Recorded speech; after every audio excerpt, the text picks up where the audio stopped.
Good afternoon, Ben. Hi, Sally. How are you? I'm very well today, thank you. Good. That's good. We are up to Chapter 8, Change and Transition. There's always the danger of achievement, Sally. There certainly is, especially when you get to this point.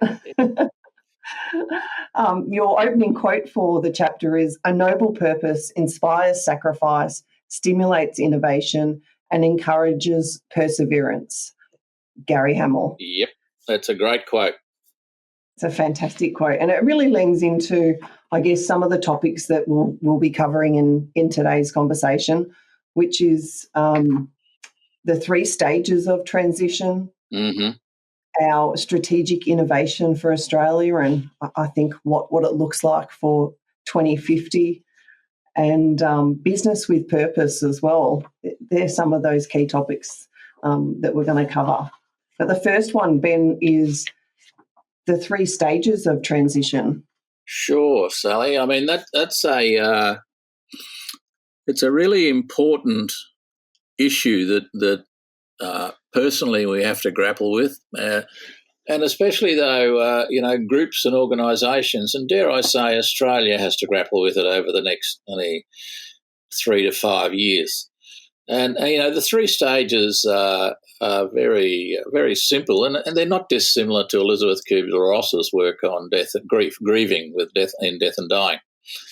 But the way William Bridges framed it, he talks about the letting go process, which can be a very difficult and painful process.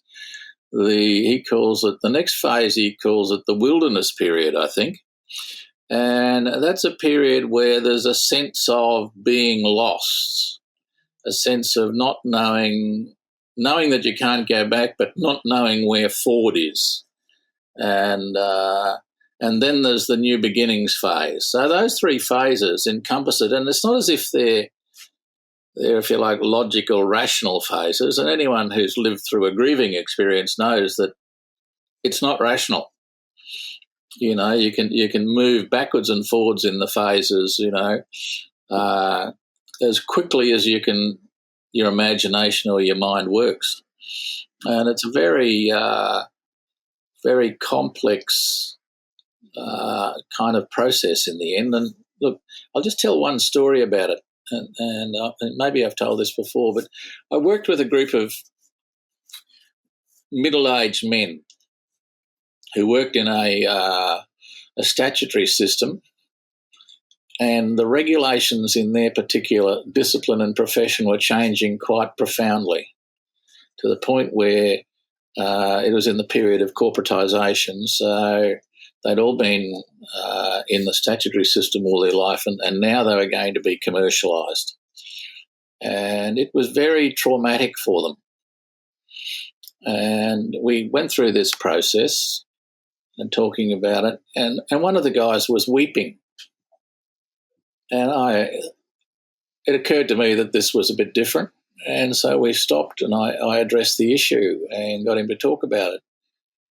And he said that he thought he was the only one in the group experiencing the sense of anguish that he was experiencing. And all of a sudden he found out that, in a sense, everyone was experiencing it. Yeah. And for that group, it was an amazing little, how would you like it, a amazing cathartic experience almost, because they all had a sense of wilderness. They knew and loved the system they were in, and while they didn't like it, it was what they knew and it was what they felt safe in. And this new system was going to be so profoundly different for them, and they didn't know really, certainly the older ones, didn't know how they were going to manage. So it was quite, for me, a memorable experience in that, the whole experience stuck with me for, and that was probably 25 years ago. But I've never forgotten that sense of wilderness, that sense of loss. And if you think about your own life, a major work crisis of some proportions, my hypothesis is this is where the real learning happens. And if you're not living through a process like this, you're not really experiencing the learning. And No, I think that's what happens with change management failures is that there's a lot of planning around all this execution and what's going to actually happen, but the emotional element of the strategy is missing, and people aren't aware of where they're at in the story, I guess, in the journey. And people go, oh, you need to get on the bus or off the bus. Well, I didn't even realise that I was getting on a bus. I don't know where the bus is going, and no one's acknowledged where we were at, and we haven't had an opportunity to express ourselves. And like what this guy was doing was sharing and expressing his emotion of that, grieving the loss, and then being able to be in a position to let go. So we just assume, I think, a lot that people are ready to let go, but we don't do the work before that. And I think that, and one of the things that's important is we don't have the language systems. I mean, this particular group I was working with, and even other groups I've worked with, people, it's a complete revelation to them that there is a social process associated with this. Planning is a rational process. You can plan anything. Yes. Transition is a psychological, social, emotional process. Now, human beings, you can't plan that. It's a lived experience, and you have to manage the lived experience in a positive, dare I say, productive way. And it's very difficult for, one of the things I've thought about over the years, and I've spent a lot of time working with people on it, business essentially is a social process. We can learn all the content we like about, marketing and accounting and operations and all of those content things. But ultimately, it's about groups of people coming together in some form of social process and moving themselves from point A to point B on a daily, weekly, monthly basis. And if you don't have a map to describe the social process that's occurring, then it's always going to be a bit of a fog for people. That sort of comments you get like, I always thought that was the way it is. People just don't have a good language to talk about, for example, transition, which is a psychological change, is a rational process where you can map out step 1 to step 5. You can jump through the processes, get to the end, and the structural or the rational stuff is done. But nobody addresses, or very few address, the social process. How does that happen? And that was the outcome of that conversation I had with that group. And obviously you struck it too in different places. Yes, absolutely. And I think that my own experience is that the more times that you go through these situations, the greater your, I guess, self-awareness and self-actualization is. And then you can actually journey through it with a bit more flow. However, there's no absolute predictable outcome except for the fact that it's not going to be predictable. That's about it.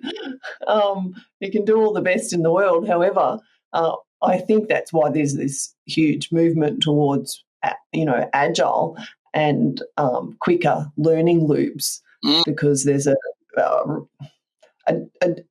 necessity for speed to keep up with the pace of change. However, people are very underprepared for this. See, it's worth thinking about, the actual emotional process that goes, the letting go process is a very painful one, because at some levels, and you can kind of see it happening in Australia as we speak with the COVID process. We had this profound intervention in our lives. For most of us, it's probably the biggest external intervention that's ever happened in our life. None of us lived through the Depression or the Second World War.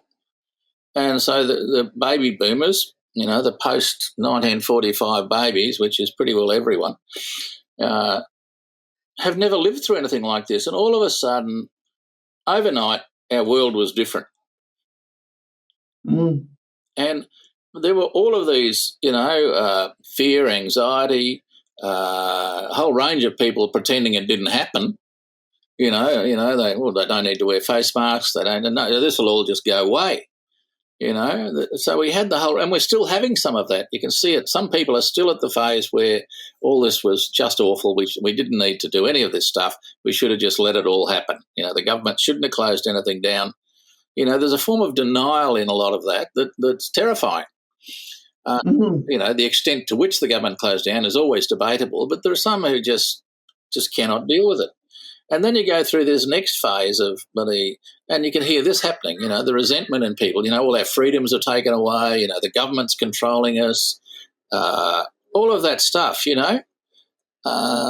really has been, you can see it playing out on the television in front of your eyes, all of these different emotions.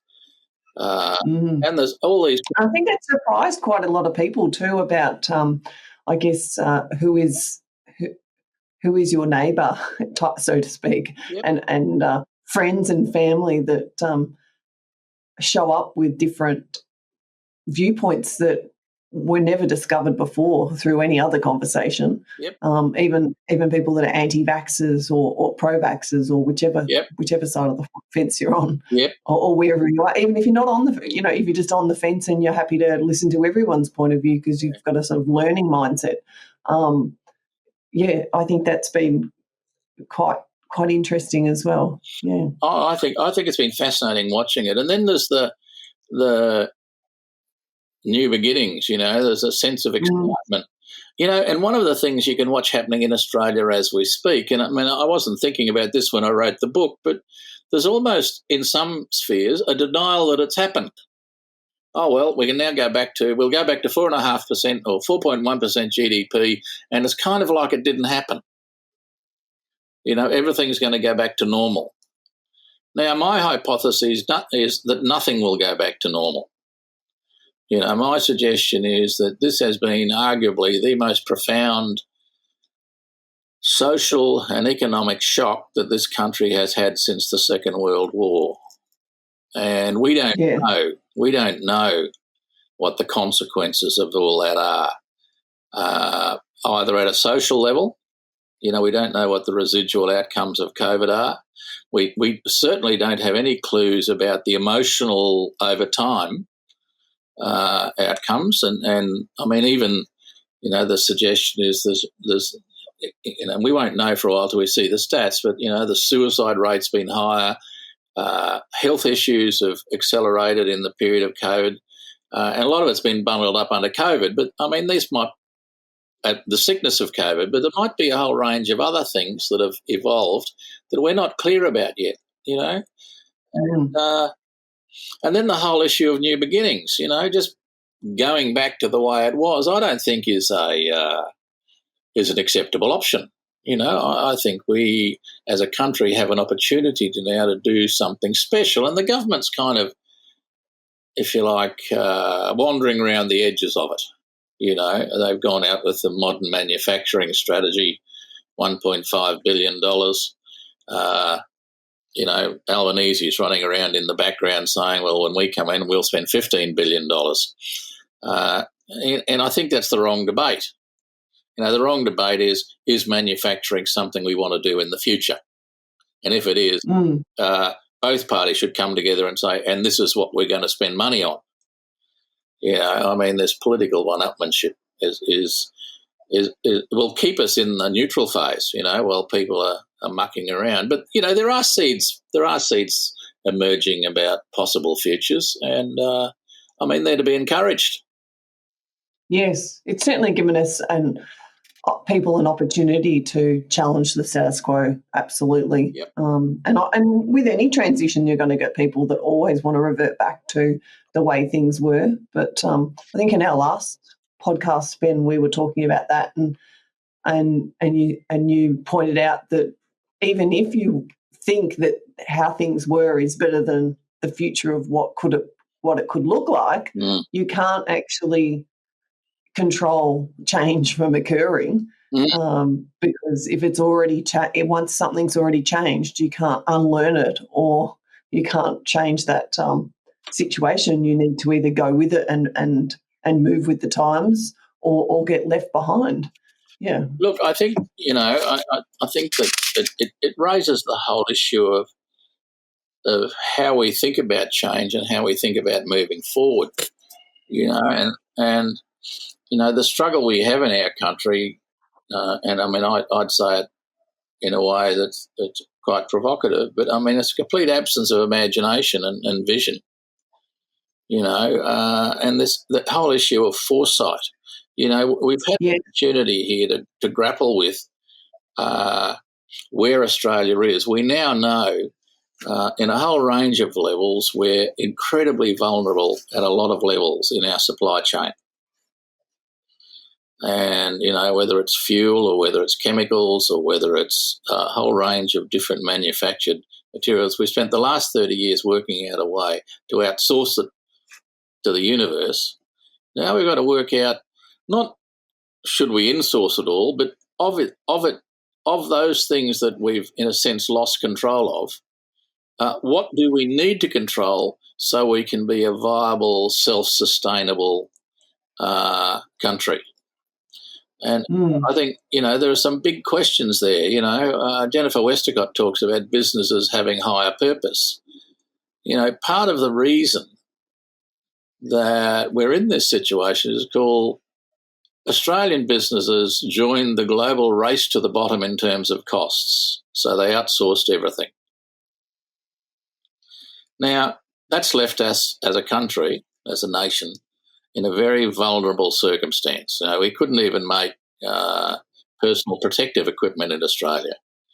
And companies had to, people were celebrating the fact that companies had to pivot to do it. So we've never had a sense in business that business is working for Australia. In the last 30 years, business has worked for itself. And I think Jennifer Westacott kind of talks about there's a desperate need for business to have a higher purpose or a noble cause, and some of that might be contributing to the national sovereignty, if you like. There's something we have to do, and then maybe government has to, if you like, change its focus and not stay hands off and get involved and make some serious investments in strategic industries or areas where it's not negotiable that we have a manufacturing place in the system. My understanding is that not only in manufacturing but in IT, we're very vulnerable because we've outsourced a lot of our high-end capability. And that's a real worry. All of our data, for example, all our data centres is controlled offshore, effectively. And we can say what we like about that, but there's nobody overseas working in our best interest. And is that just a race to the bottom? Do we let that go? Do we not see the foresight of, an immediate higher cost for a longer term game? That seems to be the storyline that I see in a lot of decisions. Not that I was there as a decision maker, but, sitting on the sideline, that's how it appears. You don't have to be a rocket scientist to see what's happened. Yeah, it seems obvious, doesn't it? Well, now it is, and it was obvious before, but now it's more visible. And you can't, as they said, you can't unsee some of this stuff. Now that, for example, we haven't got a chemical industry in Australia, and there's a whole range of consequences for that. Well, we haven't got a fuel, so we're limited to 60 to 90 days fuel at any window of time. So if anyone decided to close us down, we're in deep trouble. We have a shipping industry, so we're beholden to whoever owns ships. And I mean, I'm not that's not my field of expertise, but you just kind of look at it and think, how do we let that stuff happen? Who is making? And I'm always fascinated by the notion that somewhere in the last 10 to 15 years, we discovered we were a country dominated by the service industry. And it was euphemistically talked about that we made the transition from mining to service industries. Mm. So my question is, who made that decision and when was it made? And I suspect the answer is nobody made the decision. It was just a disconnected business decision where every business was making decisions in its own interest so it could get the lowest price.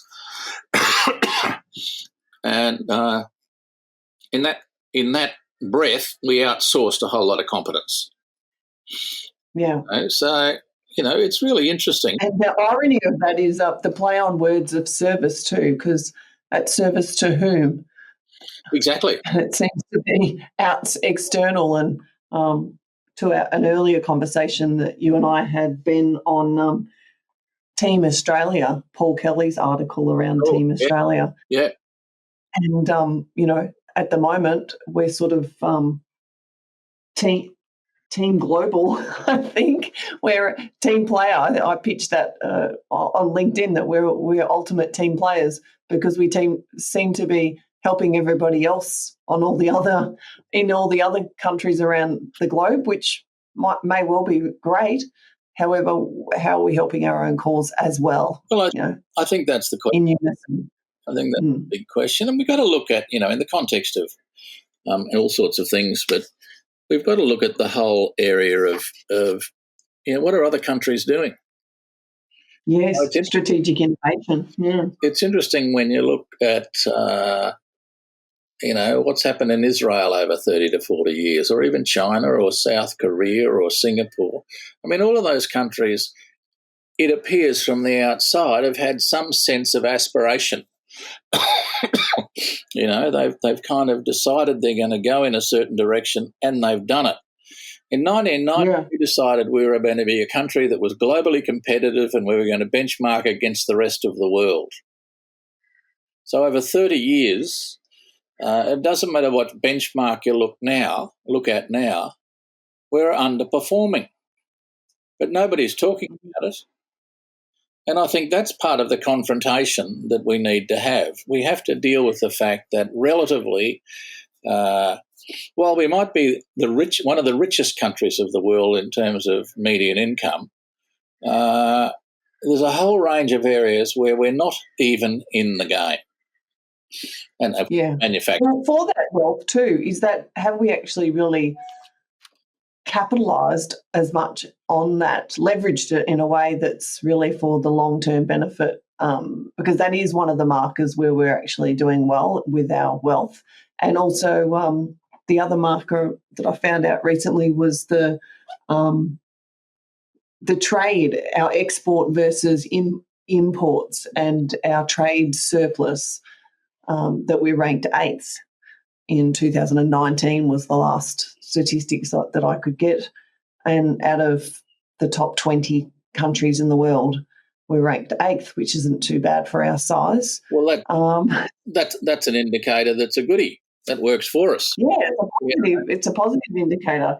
However, are both those things to do with short-term gains, and will we be able to sustain that over a long time? Well, I mean, in the end, it took us something like 30 years and even longer to dismantle the manufacturing industry. Incrementally, we just kind of outsourced things till we had very little here. I mean, what we know, just basically in business, it takes 5 to 10 years to build a competence, a business competence. A business competence exists when the business can go on, when it's not dependent on any one of the people. So it takes 5, 10 years. So how long does it take to build a competence in a country? How long will it take us to build a manufacturing competence, or even a high level of IT competence, or any other? Now,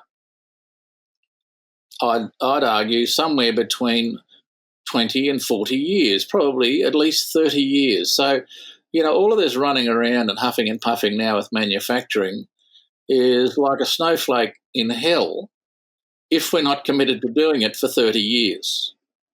Yeah. If it's going to, at the next election or at the next crisis, we say, oh, well, now we're going to do something else, we're kidding ourselves. So, we've got to get that sense of foresight and long-term perspective about. Yeah. And I really like, my mind just went straight to a visual metaphor there, and I thought, yes, we don't need a snowflake, we need a snowball, which turns into an enormous momentum, going down a hill, picking up all the snowflakes. That's the sort of level of momentum we require. That's the level of energy and momentum, and the other thing that comes out of all this is, revolution, major change, never started at the top. Institutions are designed to keep themselves being institutions. And so if we're going to have a serious revolution, say a business revolution or an economic revolution, it has to be done in small groups in different areas that builds its way up,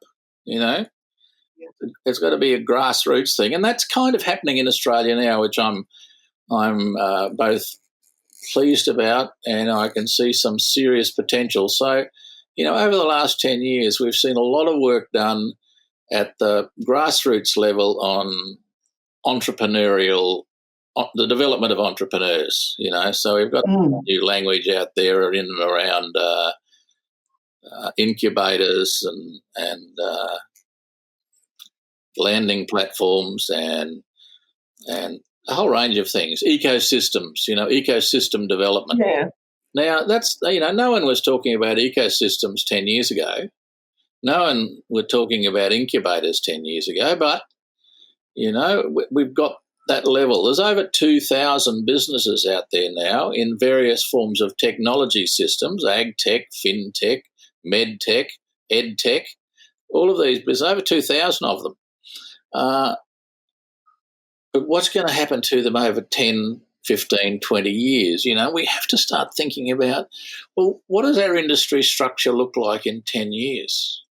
What would be a prosperity template for Australia in 10 years? If all of our money is being made out of mining and raw materials now, is that what it's going to look like in 20 years?